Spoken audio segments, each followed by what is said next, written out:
What's the most ridiculous thing you ever got in trouble for at work? I got fired from my office job for being too helpful. I know that sounds made up, but I swear this actually happened. I worked at this insurance company doing data entry. Boring stuff, just typing numbers into spreadsheets for 8 hours a day. The pay was decent, and my boss Mike seemed pretty laid back. The thing is, I'm naturally a fast typer.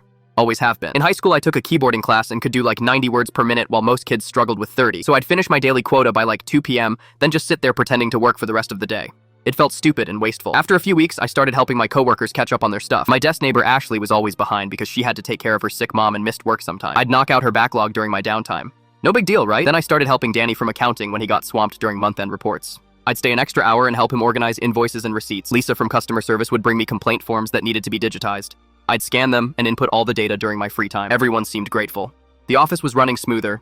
People were less stressed. I felt like I was actually contributing something meaningful instead of just watching the clock. About 2 months into this routine, Mike called me into his office with this serious look on his face. "Brian, we need to talk." I figured maybe I was getting a raise or promotion for being such a team player. "I've been reviewing productivity reports and there's a problem." My stomach dropped. Was I not doing enough work? "You're completing your assignments 60% faster than anyone else in your position. That's creating unrealistic expectations for other employees." I was confused. "Isn't that a good thing? I'm getting everything done and helping other people too." Mike shook his head. "Corporate is asking why everyone else can't perform at your level.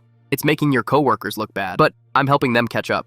Ashley hasn't been behind in weeks. That's another issue. You're doing work outside your job description without authorization. Insurance regulations are very strict about who can handle what types of data." This was getting crazy. I was being lectured for working too hard. "HR says you're disrupting workplace harmony.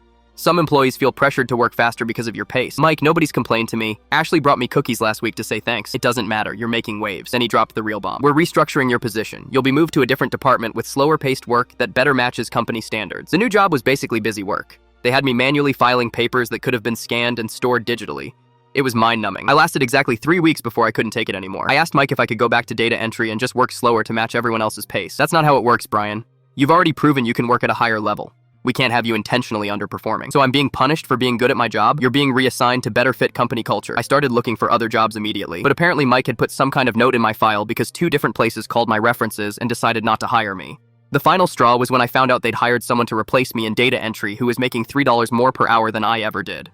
When I asked Mike about it, he said, "Well, we had to offer competitive wages to find someone qualified." I was qualified. I was doing the job better than anyone else. "Brian, you were overqualified. It was creating complications." That's when I realized how completely backwards this place was. I ended up finding a job at a tech startup where being efficient and helping coworkers is actually encouraged.